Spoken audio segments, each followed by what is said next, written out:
mais le manteau l'a consumé. Il ne pouvait pas le porter. Après 2 mois, il est mort. Ce qu'il portait était plus lourd que ce qu'il était capable de porter. C'est dans ce mouvement qu'il y avait 22 femmes, 9 hommes et 5 jeunes.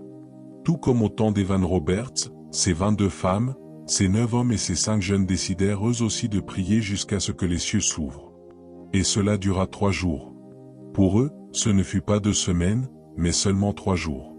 La gloire Shekinah remplit la maison. Ces 22 femmes, ce que nous appelons aujourd'hui le pentecôtisme, le premier département dans le pentecôtisme n'était pas le département des femmes. Ce n'était pas le département des jeunes. Ce n'était pas le département des hommes. Ce n'était pas le département des enfants, ni l'école du dimanche, ni la chorale, ni l'accueil. Le premier département dans l'histoire du pentecôtisme fut le département dentaire. L'une de ces 22 femmes, lorsque la gloire Shekinah remplit la maison. Si vous aviez des dents manquantes, vous entriez dans son département. Elle mettait son doigt dans votre bouche, à l'endroit où les dents manquaient, et des dents toutes neuves sortaient.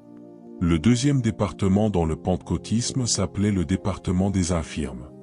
Mama était responsable du département des infirmes. Elle avait 17 ans, mais elle releva 5000 infirmes en 7 ans. Le troisième département était le département des excroissances, des cancers et des tumeurs. Mama Goldie en était responsable. Elle venait chaque jour à l'église, à Azusa, avec une pelle à poussière grande comme ceci, remplie de cancers et de tumeurs. Elle n'imposait pas les mains en disant « Au nom de Jésus, sors ». Et l'on voyait les cancers rouler sur le sol, elle les ramassait, les mettait dans la poubelle et les brûlait dehors. Et cela arrivait 2 ou 3 fois par jour. Le quatrième département était le département des sourds et muets. Monsieur Fox était responsable du département des sourds et muets. Un jour, on amena 32 sourds et muets à Azusa Street pour qu'ils prient pour eux. Et il dit « Je n'ai pas le temps. Je suis en retard. Je pars pour une autre réunion. » Alors il dit « Tous ces frères sourds et muets, pouvez-vous vous donner la main en formant un cercle? Père, alors que j'impose les mains à celui-ci, pendant que je m'en vais, qu'il y ait une réaction en chaîne. » L'un après l'autre, ils parlaient. Ils parlaient. Ils parlaient. Le 5e département était le département des aveugles. Bill Bon était responsable du département des aveugles. Il ouvrit 9 milieux d'aveugles en 7 ans. Et, oh, Père, nous voici, 100 ans plus tard, et il n'y a même pas de fumée dans notre maison. Et après 7 ans, William Seymour, qui avait l'habitude de s'asseoir au premier rang avec une boîte en carton couvrant son visage. La raison pour laquelle il portait une boîte en carton, c'était à cause de la Shekinah. S'il retirait la boîte en carton, tous ceux qui étaient autour de lui étaient terrassés sous la puissance. Et en ces jours-là, quand on était terrassé, on restait sous la puissance pendant 1 jour, 2 jours, 3 jours. C'est William Seymour qui épousa une femme appelée Jenny Moore. Lorsque Jenny Moore épousa William Seymour, pendant 2 ans, l'épouse ne put pas dormir dans le même lit que son mari. Pourquoi? L'épouse opérait dans l'onction. Lui opérait dans la gloire. Chaque fois que l'épouse venait dormir sur le lit, la gloire Shekinah frappait l'épouse et la projetait de l'autre côté.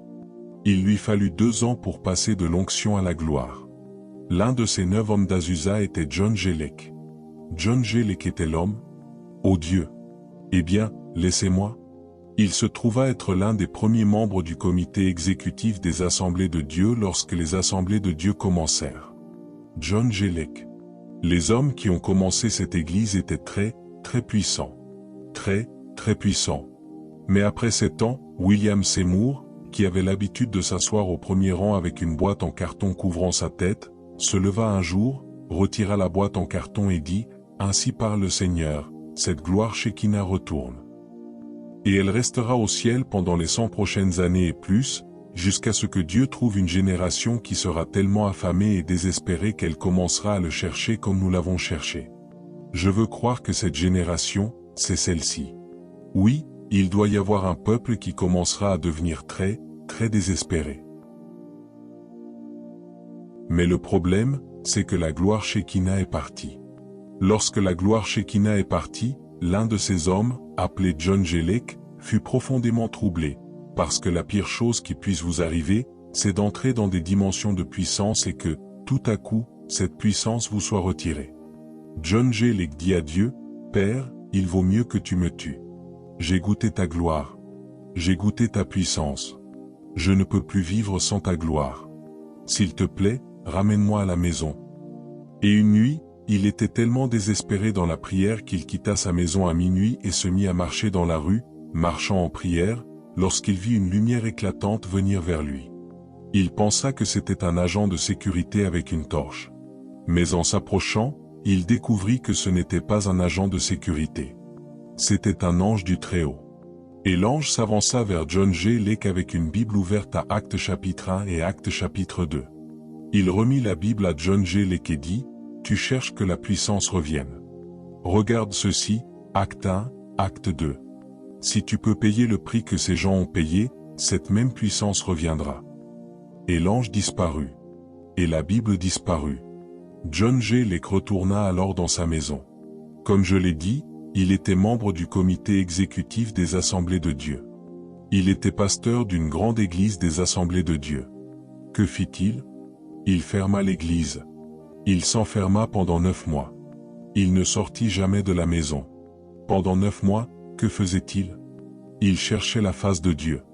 Il disait, « Père, soit tu me tues, soit tu me montres ta gloire. » Pendant 9 mois, monsieur, 9 mois, jour après jour, pendant 9 mois. Après 5 mois, John G. Lake commença à expérimenter ce que nous appelons être télétransporté. Il était en Amérique, mais il était transporté en Europe, en Écosse, il entrait dans les hôpitaux, imposait les mains et faisait sortir tous les malades de cet hôpital, puis il revenait dans sa chambre, en Amérique. Ensuite, il partait en Chine, vidait les hôpitaux, revenait encore, allait dans des endroits où des gens étaient morts, les ressuscitait d'entre les morts, puis revenait encore. Et même après cela, il continua, 6 mois, 7 mois, 8 mois, 9 mois. Lorsqu'il sortit, on ne pouvait pas serrer la main de John G. Lake. Vous étiez projeté à plus de 20 pieds. John G. Lake. S'il pointait simplement le doigt vers vous, bam, vous tombiez sous la puissance. C'est ce John G. Lake qui alla ensuite en Afrique du Sud et ouvrit 625 églises en 5 ans. Monsieur, allez essayer d'en ouvrir une seule. C'est ce John G. Lake qui alla dans une colonie de lépreux comptant 550 lépreux, et le département des pièces de rechange du ciel s'ouvrit. Chaque lépreux reçut de nouvelles oreilles, un nouveau nez, une nouvelle peau, de nouveaux doigts, tout. Il imposait les mains aux lépreux, et une peau toute neuve couvrait leur corps, jusqu'à ce qu'il n'ait plus de force. Alors il dit, « Puisque je n'ai plus de force, je ne peux pas continuer. Laissez-moi transférer la puissance à ce rocher. » Il s'assit sur un rocher et transféra la puissance à ce rocher. Puis il dit à tous les lépreux, « Allez vous asseoir sur le rocher et recevez ce que vous cherchez. » Et chaque lépreux qui s'asseyait sur le rocher voyait une peau toute neuve couvrir son corps. Les pièces de rechange du ciel entraient dans leur corps. Il y a une génération. Il y a une génération qui a pénétré dans la présence de Dieu. Et nous voici. Les pères de cette génération s'en vont. Qui sera le Josué? Voilà mon propre fardeau. Voilà mon propre fardeau, un héritage transgénérationnel de porteurs de manteaux de la présence de Dieu, soit suscité depuis cette génération. Ô Dieu! En fait, je reviens tout juste d'Abba. J'ai prêché à Abba hier soir. Le thème de ce programme était « Manteau, trône et domination ». Et j'ai demandé « Combien d'entre vous veulent des manteaux ?» Ils ont répondu « Oui ». J'ai dit « Vous avez seulement mis le thème manteau. Comprenez-vous ce qu'est un manteau? Laissez-moi vous dire, je vais bientôt conclure. Il y avait un général du dernier grand mouvement de Dieu, qui portait tellement de grâce, tellement de puissance et tellement d'onction. Il avait des gens autour de lui, mais il n'avait pas un fils comme Moïse avait Josué, qui le suivait de près, par choc contre par choc. Il n'avait pas un Ézéchiel qui suivit Daniel et recueillit la grâce de Daniel. Mais il les avait. Ce sont des fils spirituels. Mais ils ne sont pas du genre à chercher avec insistance la présence de Dieu. Ils sont du genre à vous suivre pour un programme, à entrer à l'autel et à manger la nourriture que vous mangez à l'autel. Mais ils ne paieront pas le prix que vous payez dans votre chambre, à l'autel. Et lui savait qu'il rentrait à la maison. Cela lui avait été révélé, il te reste moins d'une semaine. Je te ramène à la maison. Parce que les hommes qui portent un manteau savent quand leur temps est accompli. Alors il chercha, à qui puis-je transférer, pour la génération suivante, ce que je porte. Il ne trouva personne. Mais il y avait l'un de ses assistants qui, au moins, avait l'habitude de le suivre. Il le suivait au programme, mais pour payer le prix, il ne payait pas le prix. Il ne faisait que suivre. Alors il l'appela. Il dit, « Fils, tu es la seule personne qui, au moins, m'a suivi. Fils, il ne me reste que quelques jours sur la terre. Laisse-moi transférer. Je ne veux pas ramener mon manteau à la maison. Laisse-moi transférer. » Le jeune homme dit, « Papa, je t'en prie, ne me transfère pas cela. Je t'ai observé. Je connais le prix que tu paies en secret. Moi, je ne pourrai pas. Papa, je t'en prie, emporte ta chose avec toi. » Il répondit, « Non, fils, je dois transférer. Je ne peux pas l'emporter. Je ne pourrai pas me tenir devant Dieu en disant que je n'ai pas été capable d'élever quelqu'un. Fils, viens, laisse-moi transférer. Mets-toi à genoux. » Il pria, il relâcha le manteau, il imposa les mains, mais le manteau n'entra pas. Ce qui arriva, c'est que la puissance souleva ce jeune homme d'ici jusqu'à ce mur là-bas. La puissance le souleva simplement et le projeta contre le mur. Le jeune homme se releva du sol, à moitié brisé. Le manteau n'était pas entré. Et le père dit, « Fils, viens. Ce n'est pas encore entré. Viens, laisse-moi essayer. » Il dit, « Papa, je t'en prie, n'essaie plus. Celui-ci m'a déjà achevé. » Il dit, « Fils, viens. Vois-tu, cette génération ne sait pas ce qu'on appelle un manteau. Vous ne connaissez pas le prix que les pères paient en secret. Vous ne savez pas que papa a des jeûnes 40 jours, 3 fois chaque année. Vous ne savez pas. Vous ne savez pas. Vous pensez que c'est simplement. Vous pensez que Dieu distribue la grâce gratuitement. Non, il y a un prix. » Je lisais au sujet d'un homme appelé Joseph de Cupertino. Joseph de Cupertino. Il a vécu il y a 350 ans. Il jeûnait 40 jours et 40 nuits, sans nourriture et sans eau, 5 fois chaque année. Il entra dans une dimension où il volait. Il est connu comme le sacrificateur volant. S'il prêchait comme ceci, il ne marcherait pas comme je marche. Il volerait dans toute la cathédrale. Il devint tellement populaire et célèbre en son temps que des papes et des rois faisaient la queue pour voir le moine volant. Fils, il y a des dimensions que nous n'avons même pas effleurées. Et ce père lui dit, « Fils, viens ici. Ne me dis pas que tu es brisé. Amène-toi ici. Je dois transférer le manteau. » Et il le relâcha une deuxième fois. Encore une fois, la puissance le souleva et le projeta. Le jeune homme se releva, brisé. Il dit, « Papa, je t'en prie, va. Je ne veux pas cette chose. Je ne peux pas la porter. » Le père dit, « Fils, moi non plus, je ne peux pas la porter et aller au ciel. Je dois la relâcher. » Alors le fils dit, « Papa, si tu dois la relâcher, je t'en prie, fais seulement une prière spéciale. Que le manteau que tu transfères soit réduit au moins à un quart de ce que tu portes. Laisse-moi essayer de voir si je peux porter un quart. » Le père dit, « D'accord, viens. Père, réduis ce que tu as mis dans ma vie à un quart, mais ne me permets pas de partir avec le manteau. Qu'il soit transféré. » Et cette fois, il entra. Le jeune homme resta sous la puissance pendant 3 jours. Lorsqu'il se releva, 2 jours plus tard, son père fut repris à la maison. Et ce jeune homme, le genre de miracle qui l'accompagnèrent fut sans précédent. Mais il ne put survivre que 2 mois. En 2 mois, il mourut, parce que le manteau l'avait consumé. Il ne pouvait pas le porter. Monsieur, un manteau n'est pas une chose facile. La chose l'a consumé. 2 mois, et il était parti. C'est pourquoi je dis que je ne suis pas ici pour tout le monde.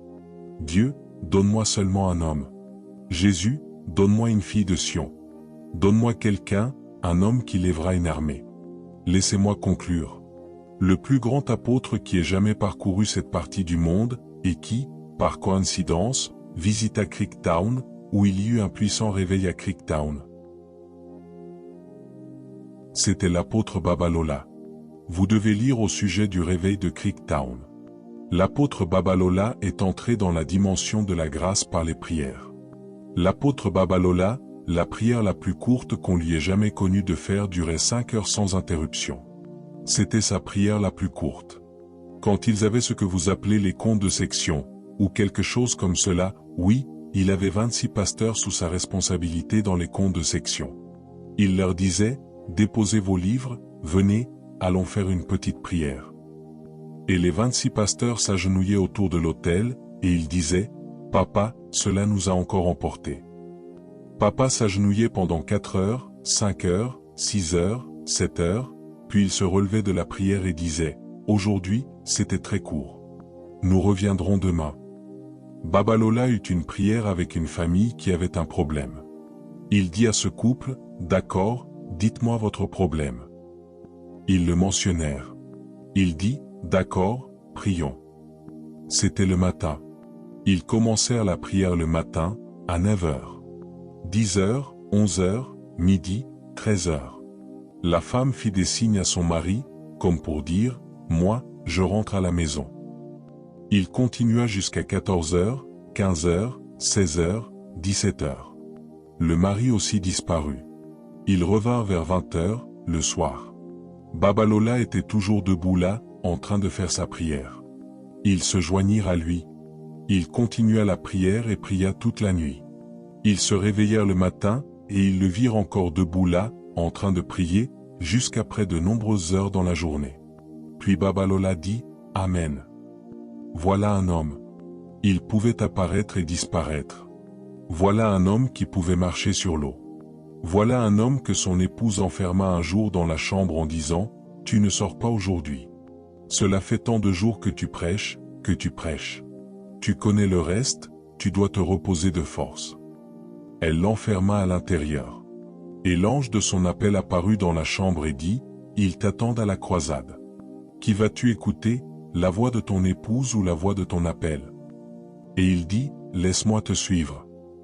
Ils atterrirent sur le terrain de la croisade. Il termina de prêcher, puis revint et atterrit dans la chambre. Une génération. Joseph Babalola est celui qui apporta le réveil d'Ilésa. Dans le réveil d'Ilésa, 100 infirmes se levèrent, 60 yeux d'aveugles s'ouvrirent et 200 lépreux reçurent des parties toutes neuves. À Ilésa, toutes les églises fermèrent. Le réveil d'Ilésa des années 1920. Et lorsque Joseph Babalola s'apprêtait à rentrer à la maison, il appela ses fils. Il avait environ 140 fils spirituels. Il dit, vous tous, vous m'avez suivi.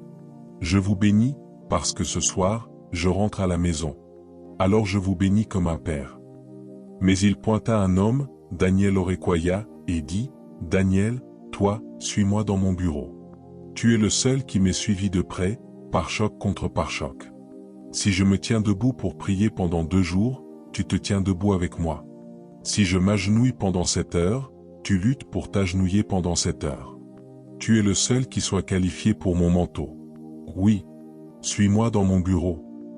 Et lorsqu'ils entrèrent dans le bureau, il transféra le manteau à Daniel Orekwaya, puis il se coucha sur le lit et fut repris à la maison. Daniel Orekwaya reçut ce manteau. En 2 mois, il ressuscita 22 personnes d'entre les morts. 1891 miracles créatifs eurent lieu en 2 mois. Mais le manteau le consuma. Il ne pouvait pas le porter. Après 2 mois, il mourut. Ce qu'il portait était plus lourd que ce qu'il pouvait porter. Jusqu'à aujourd'hui, nous n'avons pas trouvé une autre personne pour porter le manteau de Babalola. Jusqu'à aujourd'hui, nous cherchons encore quelqu'un pour porter le manteau de Papa Idahosa. Si pour des hommes comme Joseph Babalola, Benson Idahosa, ces hommes qui sont morts il y a des années, nous ne pouvons pas trouver quelqu'un, alors je ne sais pas qui conviendra à ce manteau. Je ne sais pas combien d'années nous chercherons la prochaine personne. C'est pourquoi je suis venu ici. Moi, je ne suis pas venu pour vous rendre heureux. Je suis venu avec un fardeau, Dieu doit susciter quelqu'un. Quelqu'un dans cette maison doit partir avec ce fardeau. Quelqu'un doit porter la passion de Dieu, afin d'être trouvé et perdu dans sa présence, jusqu'à ce que vous portiez la grâce des anciens, jusqu'à ce que vous portiez le feu du réveil à votre génération. Ô Seigneur, cherche un homme dans cette maison. Cherche une femme. Que cette génération ne passe pas sans représentant issu de ta sainte présence.